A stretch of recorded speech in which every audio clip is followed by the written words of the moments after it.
Hey everybody, my name's Margaret. Welcome to the channel. Taste Life Twice, that's what we do here. Welcome to this Monster Truck Wednesday wrap-up for August.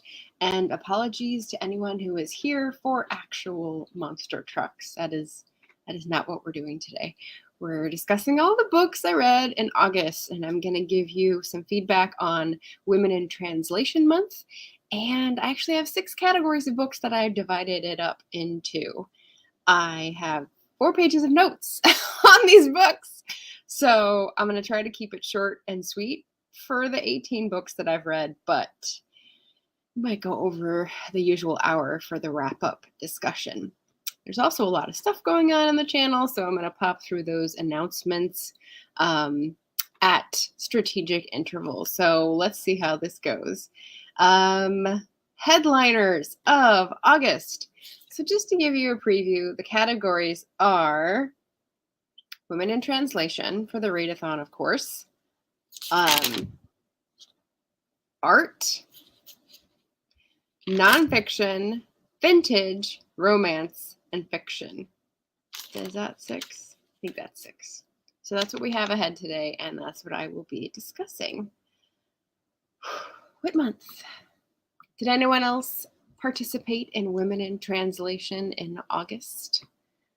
I just say hello to the people in the chat. Anita is here. Cool Gamer is here. Melissa is here. Excellent. Hello, hello. I read 4 books for this. I was sort of spoiled for choice. I had my little whiteboard of choices here, and I got 4 out of the 8 possible. So pretty good, mixed in with all the other mood reads that I had.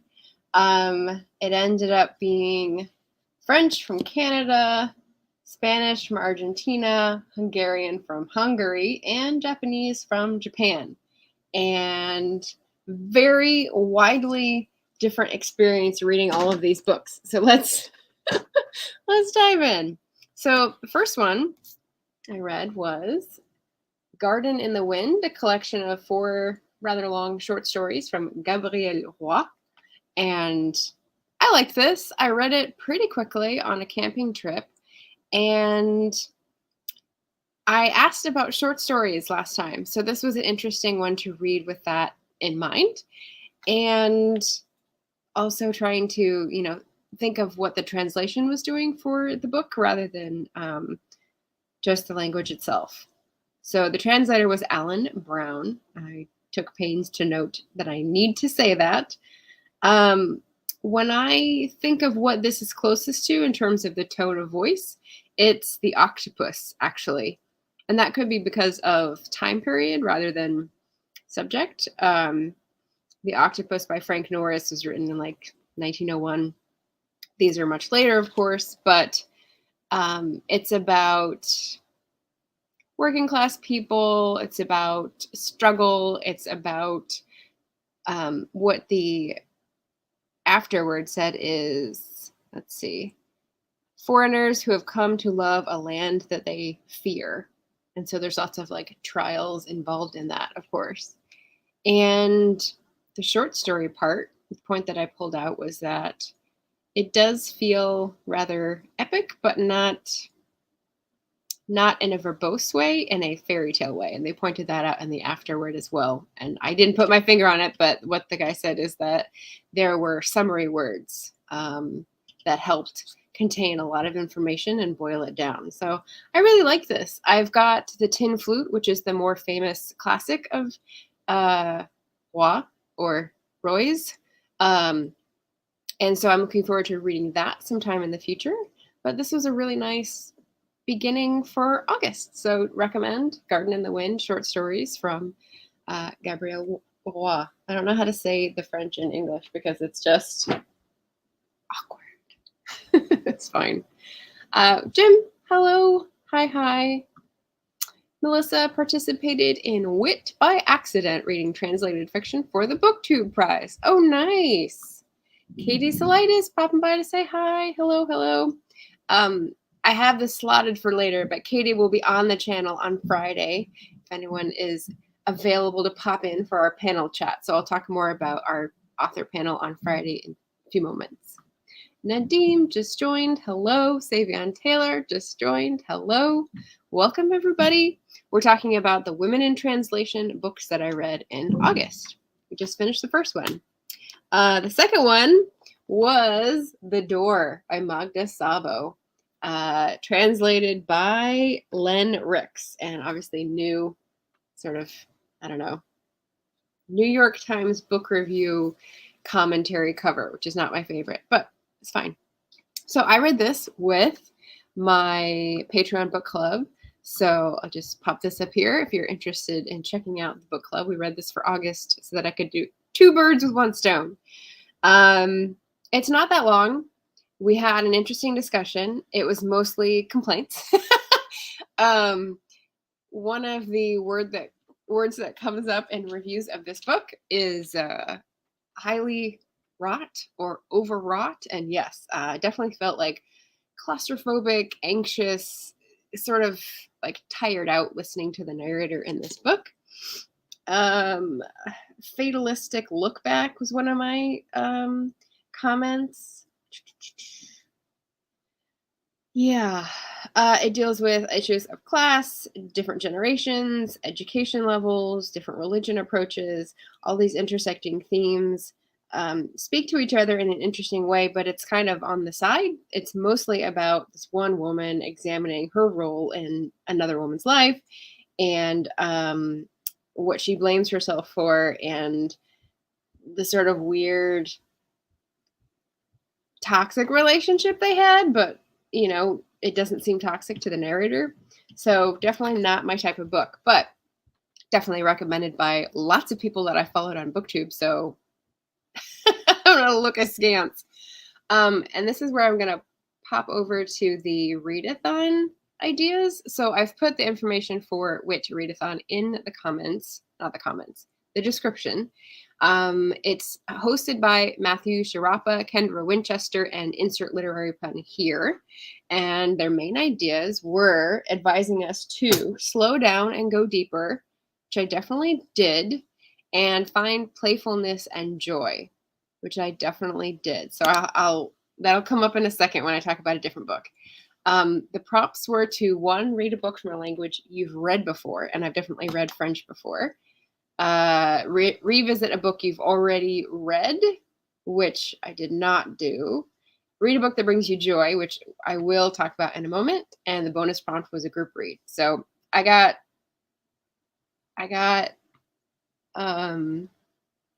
2 out of 4. So they also had various sub prompts, which is pretty complicated, but I definitely liked the main ideas and I supported going after those.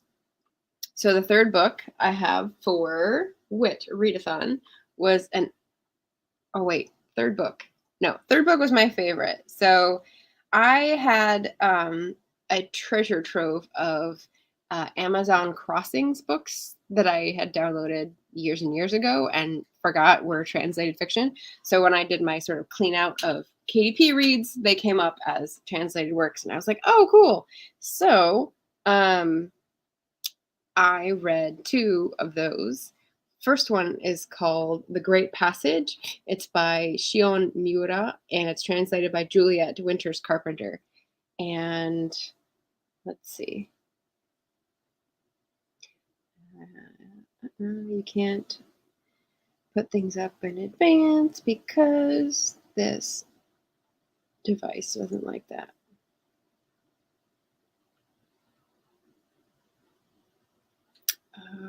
Doesn't want to find where I am in the book either. Okay, so there we go.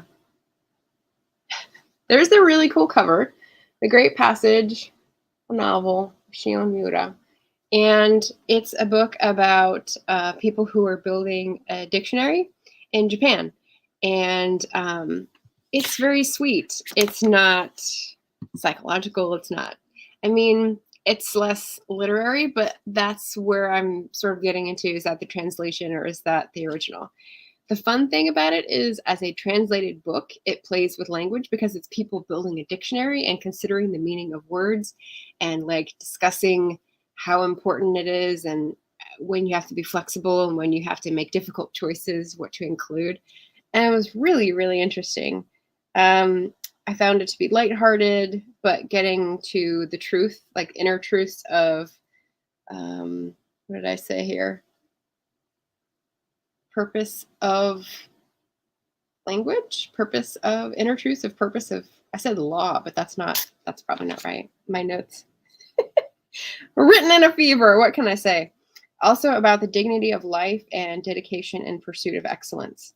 So I think this is something that speaks to a Japanese trait, which is that in the world of work, I feel like there's a pursuit of excellence or an assumption of doing your best, which has lasted a lot longer or is much more like still entrenched in the industry, which I feel like is not as taken for granted or assumed here in the US.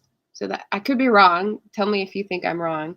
But that was a window into a world that I recognized as different. And it was nice to see those different values expressed. It's full of humor, delicacy, and interpersonal relations. There's a slow burn. There's total awkwardness.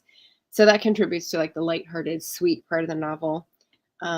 And can we draw conclusions about national character from translated books? I don't know. That's a very tricky question, but I thought I'd throw it out there.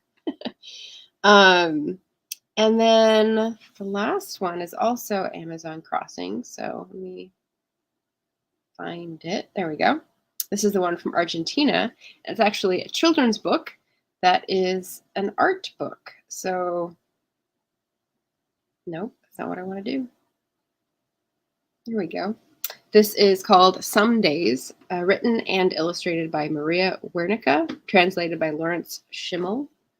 And it's a picture book with some language, with some really cool stylistic choices. I'm way out of my field when I come to evaluating illustrated children's books, but it was part of these. And speaking of way out of my field, when I went to look up reviews of this, because I'm so not used to reading them, people commented on the fact that it's about grief and loss, but you wouldn't necessarily know that unless you read the blurb. And I was like, oh, good. Then I don't feel so bad that I didn't get that that's what it was about. Because basically I picked up on, or like interpreted it more at face value, which is about imagination and being believed and sort of sharing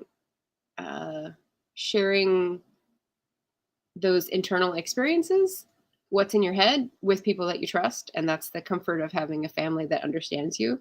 So I really liked that part of it. Other people talked about how it's about grief and kids dealing with grief. And I was like, well, I guess, okay, I can see that too. But that was the fourth book. And that was my WIT readathon experience. So yeah, let me revisit a banner here. With an announcement tomorrow. Well, let me preface this. I came from an appointment with the web developer and I have a whole lot of tasks to do. So I'm doing a pop-up productivity sprint tomorrow. I'm pretty close. I've solved the difficulties with the web shop. Apparently I'm on a legacy server with my website.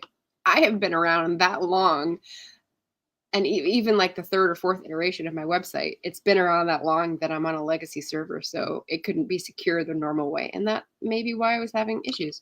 So someone helped me find a way to secure the site, and now it's connected, and now people can buy things, but there's nothing on there yet. So I'm going to have to reformat the ebook versions of all my books to upload in different formats for people to download. So that's going to be fun, and I'm going to need help. So hence the pop-up productivity sprint tomorrow to help me get through that. Yeah, it's not up yet, but just alerting anyone who's interested in that for tomorrow. Okay, so now we're done with the women in translation part. We're going to pop over to, well, we had an art book last time, so let's jump into the art section next.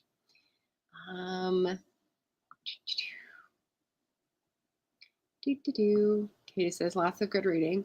it's interesting. It's not something you normally do, translated books, because you can feel sort of bewildered or at sea with them. But I would really recommend. My favorite was the Passage. What does it say? The Great Passage, which is the name of the dictionary that they're writing, like for language nerds, and just a quiet, sweet novel. It was giving lots of good vibes. Book time with Ryan. Hello. Speaking of monster trucks, we saw the home of Gravedigger on the way to the beach last week. I don't know what that means. Is Gravedigger a monster truck? I don't know. Yeah. I don't know which one. Doesn't sound fun. Let's see. I'm reading Treasure Island right now. Oh, you're probably talking about the website tasks. Well, that's why I need help. That's why I need people sitting alongside going, you can do this. It's all right. It's all right. We'll get there. Okay, so art books. So I don't know if people have seen this guy before. Strange Planet by Nathan Pyle. He's pretty popular, like, artist, and he does these funny strips that are about aliens commenting on human life as if, you know, they're not from here. And yeah, it's like, to give you an idea, one of them is an alien doing that, and there's like little bits in the air, and he says tiny trash because it's a confetti thing, and you're like, yeah, that's what confetti is, tiny trash. It just makes you, like, gives you a different viewpoint on human foibles, and sort of there's cute, heartwarming moments as well as like silly funny things. And so I really like this. Strange Planet, aliens give us a different angle on ourselves and poke fun. It's lovely. So there's that one for art. Then we've got this book that I couldn't resist for $3 at Barnes & Noble. So You Think You're a Bookworm. And I put it in the art category because it's like a jokey book, but it's also got these beautiful illustrations that are all, you know, like sort of like on trend. So they'll be dated really quickly. But, you know, there's stuff to make you laugh. And they're just basically listicles. So it's just funny. It's just like book nerd listicles to make you laugh. So it's like Twitter in a book. I don't know. Like I said, $3. I hear people pick up books much cheaper than this, but $3 is a steal where I am for any book. So I had fun reading this finally, and yeah, would recommend when you're in the mood for something light and cheery. Oh, but do note there are some cringy things. Not only that it's dated, but that it's making assumptions about things and like being snarky. So if you're not in a snarky mood, it may not be for you. It's also UK humor, so some of it doesn't land quite well, but you know. That is by Joe Hoare. So yeah. Next, we have my first reread I'm sharing with you, which is An Eye on the Hebrides, Illustrated Journey by Mary Hederick. And this is from the 80s, reissued in the 90s. I got this used at Powell's, this tag tells me, but it's just gorgeous. I got it as a research book, so, I mean, I'm rereading it, so I can't really call it a research book for this month. But it goes through, I don't know, like 40 islands that she visited in the Hebrides on this one trip in her camper van. And it's got her watercolor sketches. It's just like really pretty things that she captured. She's got captions. Some of them are funny. Some of them are ironic. Some of them are like, you know, commentary on the changing times. Like really just like pretty, windswept, and mood. It was a mood that I wanted when I was like dying of heat and laying on the floor. So this was good. Bring me back to the Scottish Hebrides mood. So that was a lovely art category book. Nostalgic, informative, heartwarming. It feels like a kindred soul, but definitely more intrepid than I am. And with ants from Aran. So she had the camper van and was willing to do all this work, putting around, and I very admiring. So yeah, that was a good reread. And then the final book of the art category is also going to take us into nonfiction because it's a bridge. And I say art because it's got pictures, like photos, but it's really more of nonfiction. So it straddles. And that is I Am Not Your Negro by James Baldwin. I should say the texts are mostly from James Baldwin, but the book is... it's kind of an amalgamation of media. It's very mixed media, right? So it's a major motion picture directed by Raoul Peck. It's got a whole bunch of different forewords and introductions, and etc., before you get to the James Baldwin text. And then it's also surrounded by media from the period that is not his or the movies, and just sort of like talking about what was happening and James Baldwin's perspective, that are his perspective on issues that are, not surprisingly, still germane today. So what did I note on this one? So the mixed media portion, as I showed you, there's photos, but there's also TV show quotes and letters to his agent and speeches from MLK and Malcolm X, essay reactions to things, his poems, contemporary movie stills that sort of harken back to the era, excerpts from his debate with William Buckley Jr., FBI reports on Baldwin. So it's a really interesting exercise in how are you cutting together a collection of things to say something specific about a person. And I really am interested in what James Baldwin has to say about his period. So I was, I guess, less interested in, or less understanding of how things were chosen to go into this book, but I should probably watch the movie. That might reveal more. So let's see. I need to watch the movie. Page 86. I pulled out one quote to share with you guys. And this is a James Baldwin direct quote, or from his writing. To watch the TV screen for any length of time is to learn some really frightening things about the American sense of reality. We are cruelly trapped between what we would like to be and what we actually are. And we cannot possibly become what we would like to be until we are willing to ask ourselves just why the lives we lead on this continent are mainly so empty, so tame, and so ugly. These images are designed not to trouble, but to reassure. They also weaken our ability to deal with the world as it is, ourselves as we are. And that reminds me of a quote that I have on a keyring that I look at every so often, which is, we see things not as they are, but as we are. It's just to remind you that you're filtering and you have bias and you need to interrogate those things. So good theme for the book. All right, so that was the art tail end. And now we're going to switch over to nonfiction. But before we switch over to nonfiction, let me let me visit the chat. Gravedigger is considered a monster truck. I don't understand why a monster truck would get a burial, because trucks shouldn't be buried underground. That's like leaching crap. Katie says, oh my God, I love those aliens. They're good. Pictures of those aliens. So nice. Leah's here. Hello, hello.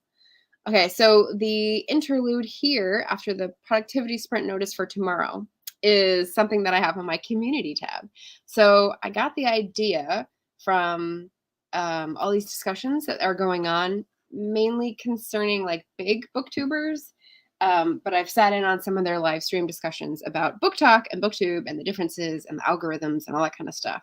And so one of the things that people do on TikTok is play Smash or Pass. And I thought, ooh, wouldn't that be fun to do a booktube trope edition? So if you're interested in romance, mystery, or sci-fi fantasy, I want to do a panel on each of those three. And if you're interested in one of them, vote in the poll and then tell me which one you voted for. And then I'll see how many people I can fit on one. And we could do like a smash or pass with the different tropes that I have on the list here.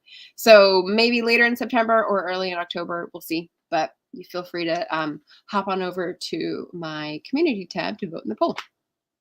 All right, now we're ready for the nonfiction.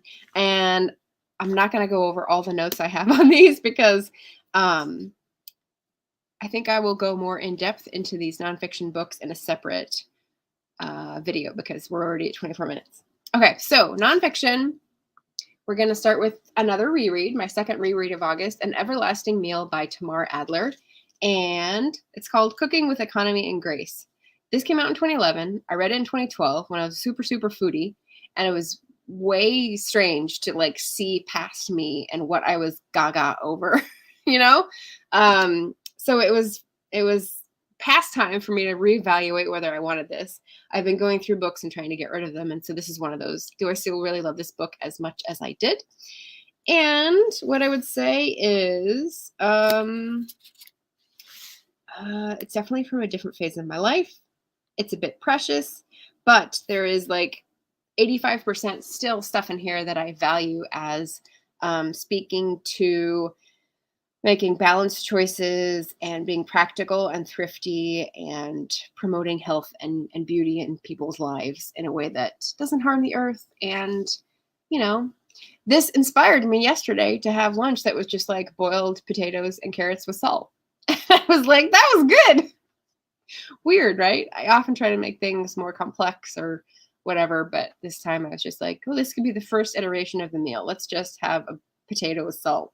And it was so delicious. So sometimes you can go through life on easy mode. So that was good. Definitely gonna keep it. Not gonna give that one away. Next we've got we've got something from Libro, which and did I make the overlay? I don't think I did. Hold on.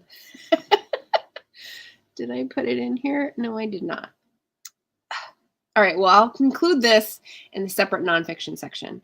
But the book I'm talking about is The Body by Bill Bryson.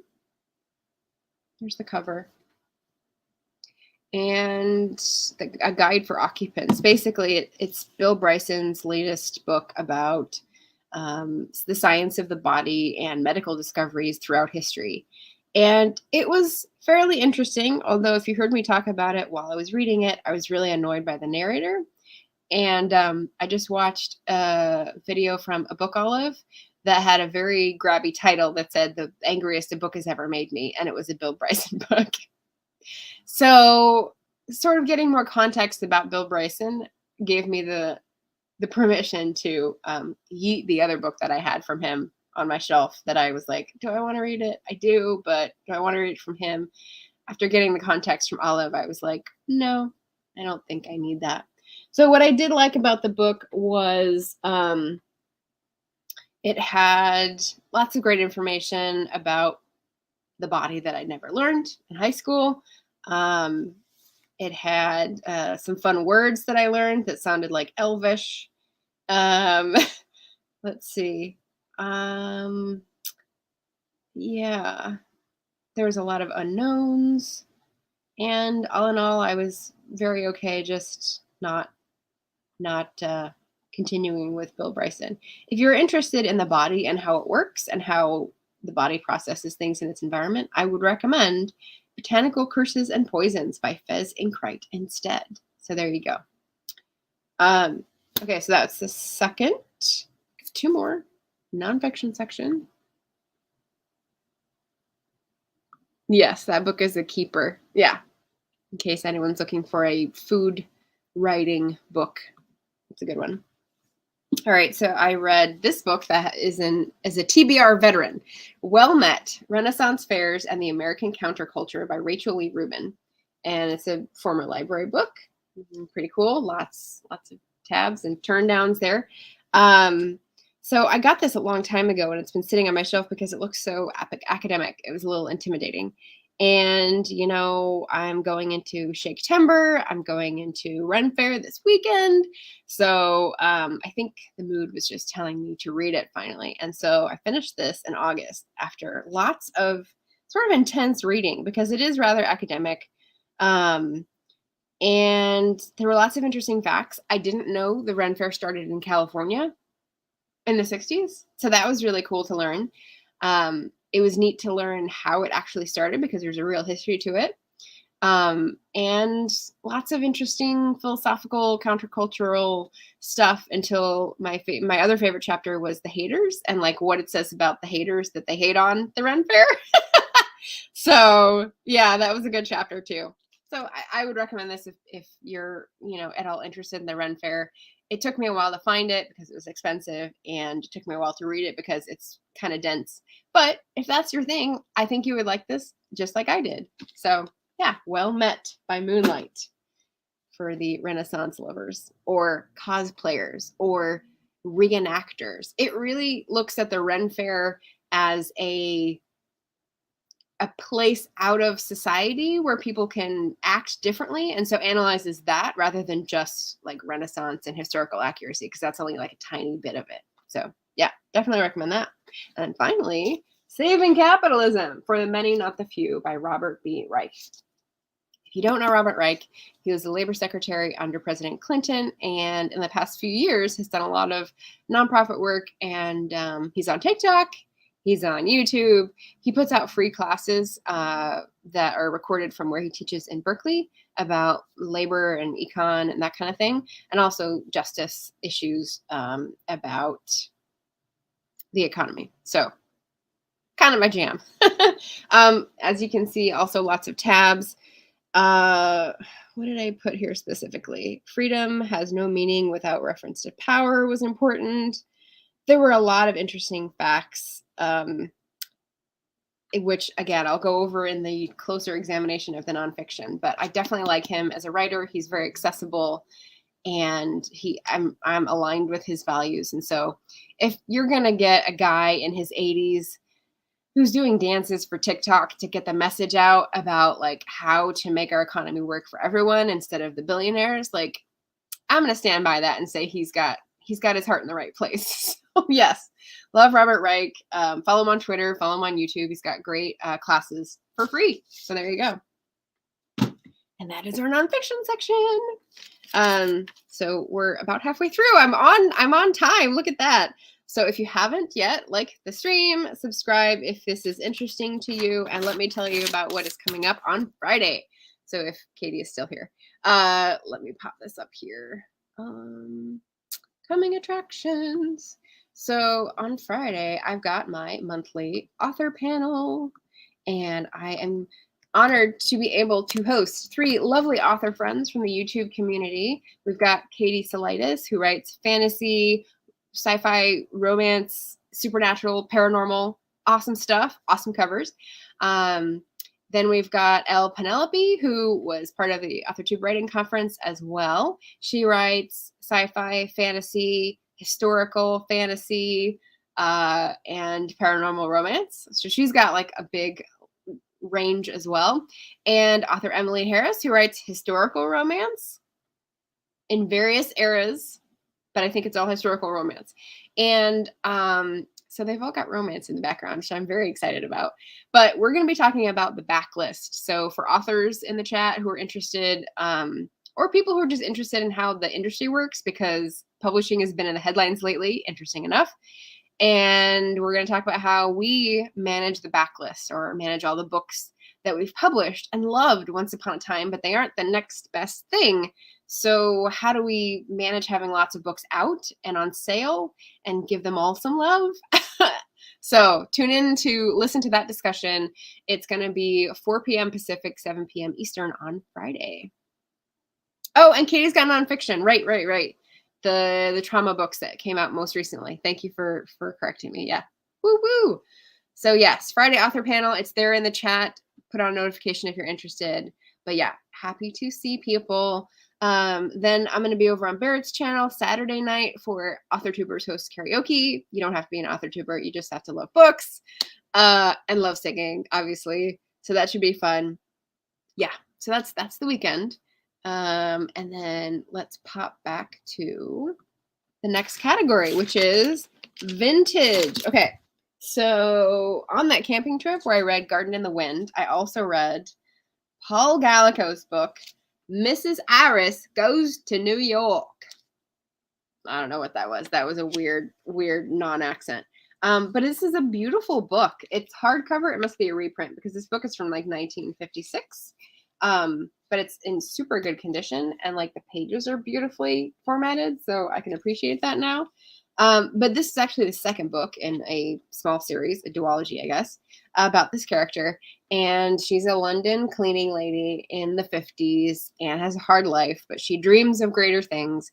And this is her trying to make life better for a boy in the neighborhood by finding his long-lost GI father in the U.S., who is in Minnesota, but she gets a job in New York City, saying surely she can just drop into Minnesota and find the guy and connect father with son. So it's madcap. It's like Amelia Bedelia with I don't know, a grown-up aesthetic. So yeah, so I just finished the first one this month actually. So you'll get to hear about book number 1, Mrs. Iris Goes to Paris, in the September wrap up. But yeah, I would recommend this if you can find a used copy. You get to know a little bit about the New York scene in the 60s. I think this is maybe 1960. It's just cute. It's lighthearted. There's obviously not a lot of heavy lifting philosophical stuff. It's just like hopeful and inspiring kind of thing. So that was nice. Got to do that on the camping trip. Let's see what else. That was from 1960. Let's see. I would say dated but endearing stereotypes. So yeah. And the other vintage book, look at that cover. Look at that cover. This is The Trembling Hills by Phyllis Whitney. And it's my second Phyllis Whitney book. And it's better than the last one, which is good. I'm not a big fan of these like pulp 1970s covers. But this was written in 1956. When is this cover from? Now I have to know. 1956. A Star by Arrangement. Doesn't say. Doesn't say. I can't believe that this cover is from 1956, right? I mean, that's 70s, 60s at best. Anyway, The Trembling Hills refers to California in 1906. So this is my like third book on the 1906 California earthquake, and there's still one more to go that I have. I'm just really interested in it for some reason. So this was a very gothic sort of tale, kind of like her last one. The last one was like a sea captain with a family secret, and it's not my jam. This one is also a family secret. Maybe it's just the setting that changed, but I enjoyed it a bit more. It's still like overhyped gothic drama, but pretty good. Pretty good for the money. Let's see. It wasn't even $3 either. I bet it was like $4. Anyway, there you go. Phyllis Whitney for when you need to scratch an itch of like romance. That's the next category. So romance category. I've got 2. The first one is another mass market paperback, Grace Burroughs' Virtuoso, The Virtuoso. So Grace Burroughs is an author that I just read the first one of, Something About a Duke, on Libro last month, and I really enjoyed that. So I looked at her back list, her back catalog, and found this one in Powell's. Again, not $3, $4.95. But I decided to give it a try, and it was good. Again, scratched an itch. Not as good as the last one. I think her more recent works will probably be better edited, or I don't know, maybe she just went to writing camp and changed her style a little bit. So this is more what I would expect from a regular historical romance, whereas the other book on Libro was more, it had mystery elements and like more heft to it. So good. And then, oh, here we go. The romance wasn't great this month. The other one that I read was A Letter from Briarton Park. That is the Libro.fm cover. It's a pretty cover by Sarah Ladd. And I just found it to be pretty cliche. It was adequate, but it was too predictable. I am not someone who can predict the plot, so the fact that I could do it really tells me that it wasn't very mysterious, even though it was supposed to be like a mystery to solve. It gave me sort of like Christian fiction vibes based on the moral of the story, which I was like, come on, a little cringy. And so that leaned it a little in the smarmy direction. So yeah, it's fine, but a little too smarmy for me. So those are the 2 romance. And then we're going to get into the fiction category, which I have a link for. So let me, in the last category, I've got 2 more books. So I don't have the book here. Jane and the Canterbury Tale by Stephanie Barron. Stephanie Barron is one of my favorite authors, and she writes Jane Austen mysteries, and that's one of my favorite series. And I bought it at Powell's when I got The Virtuoso, but I forgot I'd read it already. But then I reread it because why not? Yeah, and then I just returned it because it was a mistake and it wasn't in very good condition. So that was a good book. Jane Austen solves mysteries, murder, mayhem in the early 19th century. Can't beat it. She's a great writer. You feel like you're really listening to Jane Austen's thoughts, which is lovely. And then the other fiction book. So before I do the last book, I was going to grade myself on my reading goals because Melissa was in the chat, at least, may not be by now. But this is from her site. I sort of yanked it over to go for my goals every month. A research book. I mean, I could include the Hebrides book. I think I X'd out on research this month. Ebook, I definitely had 2 of those from KDP for the translation. Audiobook, I had Briarton Park and The Body. Owned TBR, several of those. BIPOC book, yes, I had the James Baldwin, not to mention a couple of the translation ones. And what else? Was there one more? Firekeeper's Daughter, the last book in the list. So that was also BIPOC. Nonfiction, yes, I had a whole section, which I will discuss more in depth later. And Indie Pub, that's the other one I X'd out on. So 6 out of 8 this time, or 8, 2, 4, 5, 6, 7, 5 out of 7. So, you know, like B- grade this month. So, yeah, I'm still going to say that I passed. So, yay! How'd you do on your goals? This is where I'm going to ask you your favorite read for August. So, let me know your favorite read for August. Well, I go over my last book in the fiction category, which is this beautiful cover, Firekeeper's Daughter by Angeline Boulley.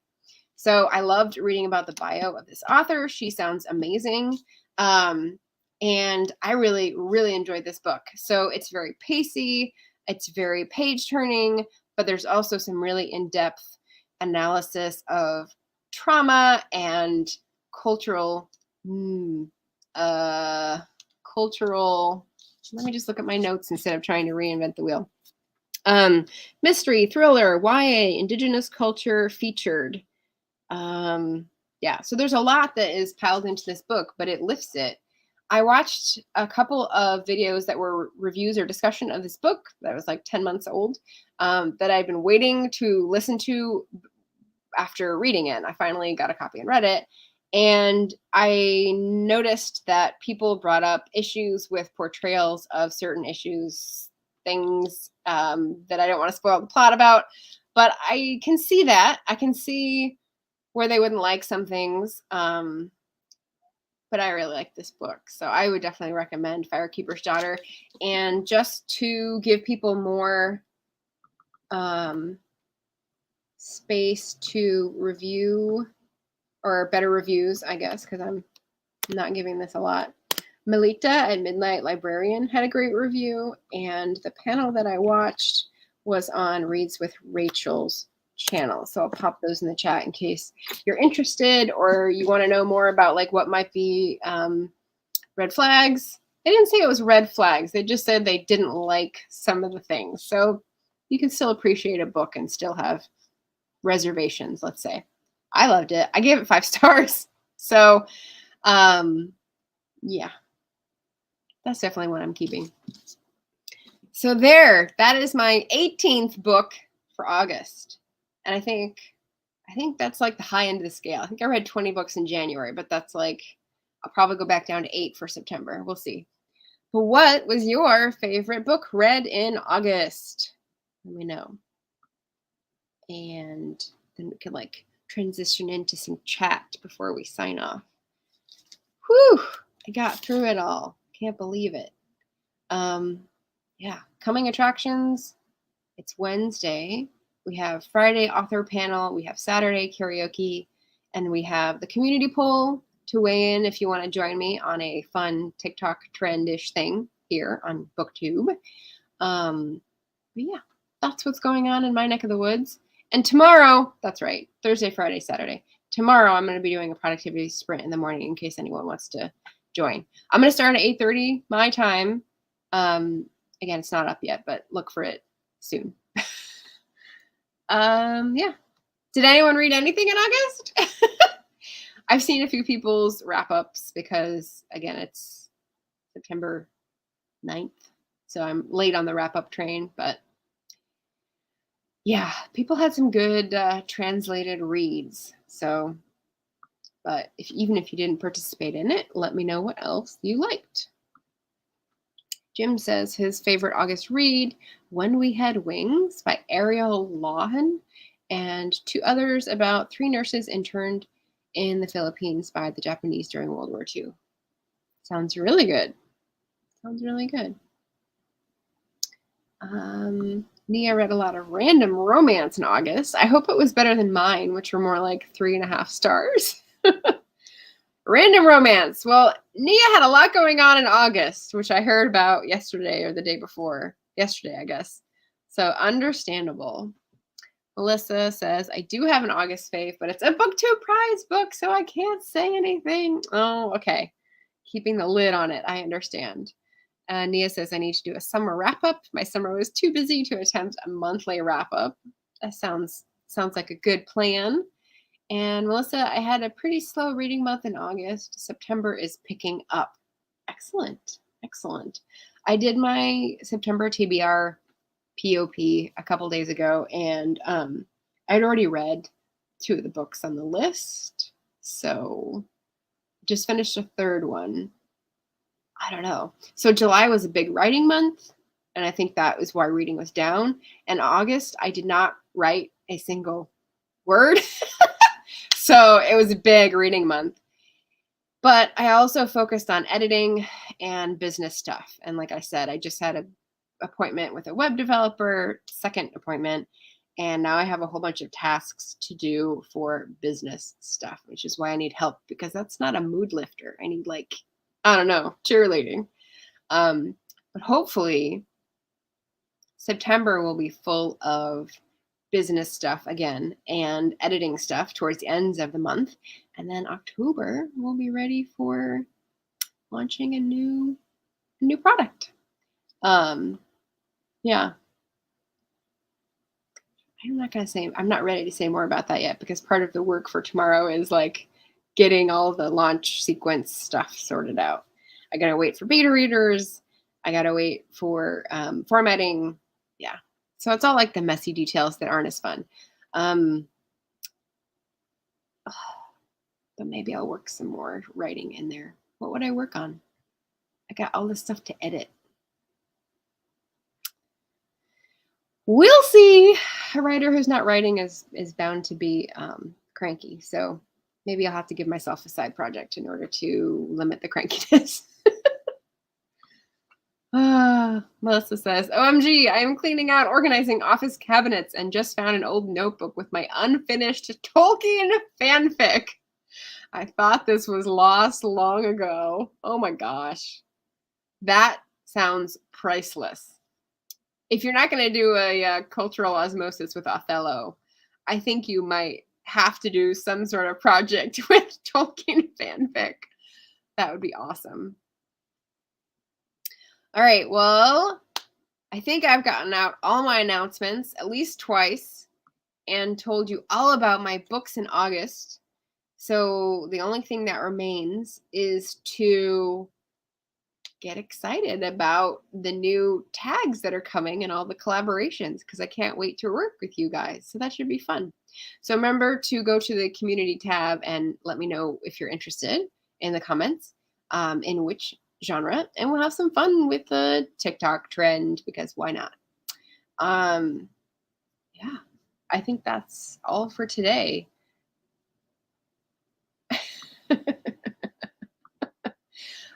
I miss my trio of Tolkien trolls. They're not making anything together. Rosie and Amy and Lana are not giving me any Tolkien content. So maybe Melissa and I need to, like, I haven't done a Tolkien fanfic.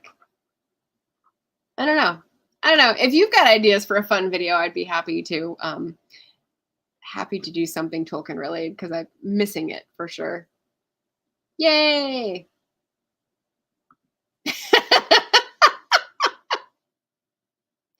But But that's part of the glory of old fan fiction, right? Right. Yes, even better. Sweet. All right, guys. Well, thank you so much for coming and joining and listening to the books. I hope you heard about one that you were excited about reading. If you're interested in using the Bookshop link below, that is an affiliate link and helps my channel out. But yeah, Firekeeper's Daughter, Nathan Pyle, The Great Passage, Shion Miura. Definitely recommend several from August. So get on that train and happy reading, everybody. I will see you again soon. Bye.